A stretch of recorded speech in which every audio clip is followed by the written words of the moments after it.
Hello guys, welcome to the WTS channel.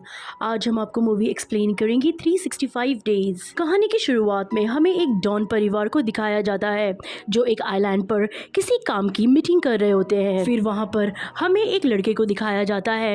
ये don परिवार का एक लौता बेटा होता है।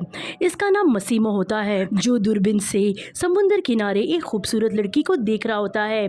मसीमो उस लड़की की खूबसूरती का दीवाना हो जाता है। वैसे मसीमो ने बहुत सारी लड़कियों के साथ वक्त गुजारा था, लेकिन इस लड़की में कुछ तो खास था। उस लड़की को देखकर मसीमो बहुत ही खुश हो रहा था, लेकिन मसीमो को इस लड़की के बारे में कुछ भी नहीं पता था कि लड़की कहाँ रहती है और इस लड़की का नाम क्या है। तभी मसीमो के फादर वहाँ पर आ जाते हैं। मसीमो अपने पापा से गले मिलने जा रहा था क्योंकि आज उनकी एक नई डील फाइनलाइज हुई है। पर तभी मसीमो के पिता पर किसी ने गन चला दी थी और मसीमो ने अब अपने पिता को खो दिया था। मसीमो को बिजनेस के बारे में कुछ भी पता नहीं था। ऐसे में वो अपने आप को बहुत हेल्पलेस फील कर रहा था क्योंकि वो अब अपने बिजनेस को कैसे चलाएगा और अपने पिता की यादों को कैसे मिटाएगा।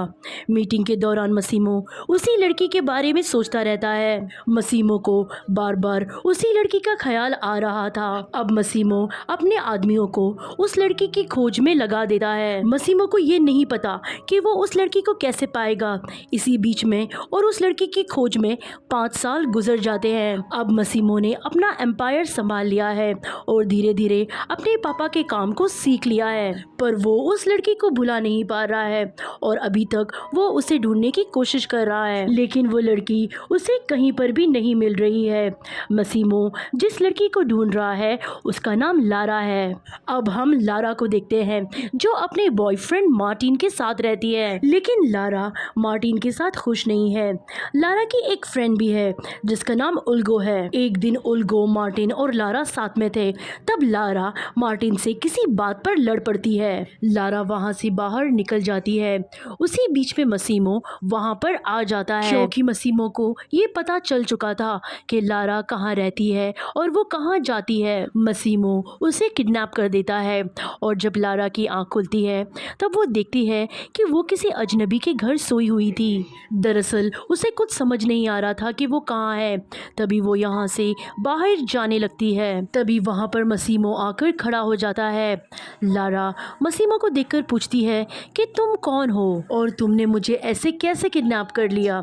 मसीमो लारा से कहता है कि मैं तुम्हारे हर सवाल का जवाब दूंगा, लेकिन पहले तुम नाश्ता कर लो। लारा ये सब करने से इनकार कर देती है और अब वो यहाँ से भागना चाहती है। लारा उसे धक्का मारने लगती है, लेकिन मसीमो ने उसे पकड़ लिया और उसे अपनी सारी कहानी बयां की। मसीमो ने कहा कि मैंने तुम्हें 5 साल पहले देखा था और तब से लेके आज तक मैं तुम्हें ढूंढता आ रहा हूँ। वो कहता है कि तुम्हारा चेहरा ही मेरे सामने हमेशा आ जाता है। मेरे पिता की मौत के बाद मेरे दिल पर, मेरे जख्मों पर सिर्फ तुम ही मरहम लगा सकती हो। तभी मसीमो लारा से कहता है कि मैं तुमसे बहुत प्यार करता हूँ। लारा मसीमो से कहती है कि मेरा पहले से ही एक बॉयफ्रेंड है और मैं अपने बॉयफ्रेंड को नहीं छोड़ सकती। मसीमो कहता है कि तुम उसकी फिक्र मत करो। लारा कहती है क्या मतलब? मसीमो कहता है मेरे आदमियों ने उसके घर पर एक लेटर छोड़ दिया है तुम्हारे नाम से, जिसमें ये लिखा है कि तुम उसे छोड़ रही हो और तुम्हें अब उसकी ज़रूरत नहीं है। लारा कहती है मैं कोई सामान नहीं हूँ जिसे तुम कैद करके अपने पिंजरे में रख लोगे। मैं तुम्हारी कभी भी नहीं हो सकती, चाहे तुम कुछ भी कर लो। मसीमो कहता है कि मैं तुम्हें तुम्हारी इजाज़त के बिना कुछ भी नहीं करूँगा, लेकिन मैं तुम्हें 365 दिन देता हूँ। मुझे यकीन है 365 दिन में तुम्हें मुझसे प्यार हो जाएगा और अगर तुम्हें मुझसे प्यार नहीं हुआ तो मैं तुम्हें हमेशा के लिए आज़ाद कर दूंगा। तुम यहाँ से जा सकती हो। लारा कहती है मैं किसी भी सिचुएशन में तुम्हें एक्सेप्ट नहीं करूँगी। लारा भागती है, चिल्लाती है, भागने की बहुत बार कोशिश करती है, लेकिन कुछ भी हासिल नहीं होता क्योंकि मसीमो ने अपने आदमियों को इसी काम में लगा रखा है। लारा कभी कभी ये सोचती है कि वो मसीमो को बेवकूफ़ बना लेगी, लेकिन वो ऐसा कर नहीं पाती है। कई बार लारा ने मसीमो को सिड्यूस कर फंसाना चाहा ताकि वो यहाँ से निकल जाए, लेकिन मसीमो भी कम नहीं था। वो भी लारा को सेड्यूस करके छोड़ देता है और कहता है कि जब तक तुम मुझे अपने दिल से एक्सेप्ट नहीं करोगी तब तक मैं तुम्हें टच भी नहीं करूंगा। एक बार मसीमो लारा को शॉपिंग करने के लिए मॉल में ले जाता है, उसे महंगे महंगे कपड़े दिलाता है और उसे अलग अलग आइलैंड में घुमाता है। लेकिन इन सब के बाद भी लारा का दिल मसीमो के लिए नहीं पिघलता है।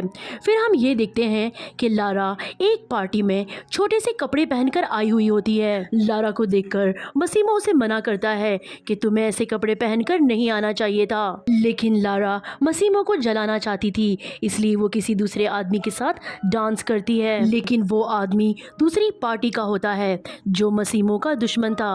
वो लारा के साथ जबरदस्ती करने लगता है। तभी वहाँ पर मसीमो आ जाता है और उस आदमी को बहुत मारता है और लारा को लेकर अपनी शिप पर चला जाता है। तभी वहाँ पर डोमिनिक जो मसीमो के फादर का राइट हैंड होता है, वो मसीमो को समझाता है कि हमें ऐसे किसी के साथ झगड़ा नहीं करना चाहिए, इसमें बिजनेस में बहुत लॉस होता है। वो मसीमो से ये भी कहता है कि तुमने तुम्हारे पिता को खो दिया है और तुम तुम्हारी नादानियों से अपने बिजनेस को भी खो दोगे। तभी वहाँ पर खड़ी हुई लारा ये सब सुन रही होती है।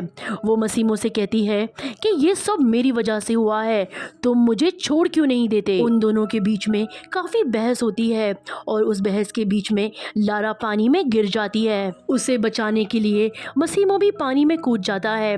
जैसे तैसे करके मसीमो उसे बचाकर बोट पर ले आता है और जब लारा को होश आता है तब वो देखती है कि मसीमो उसके पास ही बैठा हुआ है। लारा के दिल में मसीमो के लिए फीलिंग्स आ जाती है और वो उसे एक्सेप्ट कर लेती है। वो दोनों प्यार करने लगते हैं और साथ में ही रहते हैं और काफी मजे भी करते हैं। अब लारा को मसीमो अच्छा लगने लगा है।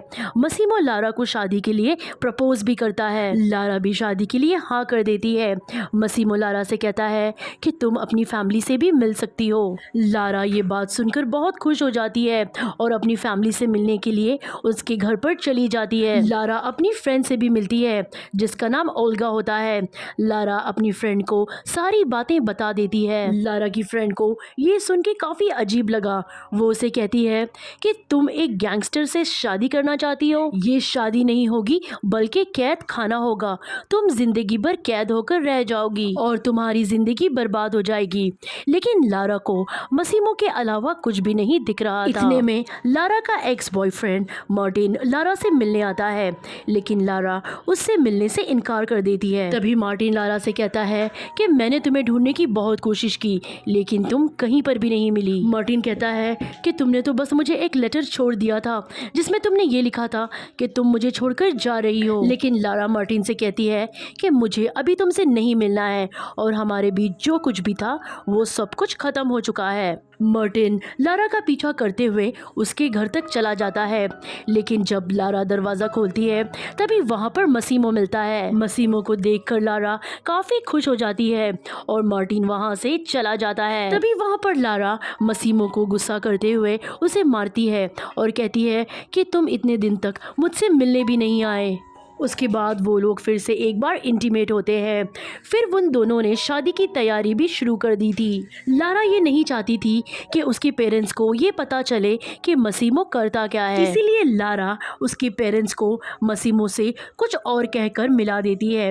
वो ये नहीं बताती कि मसीमो एक गैंगस्टर है। फिर मसीमो और लारा फिर से एक बार अपने आइलैंड में आ जाते हैं।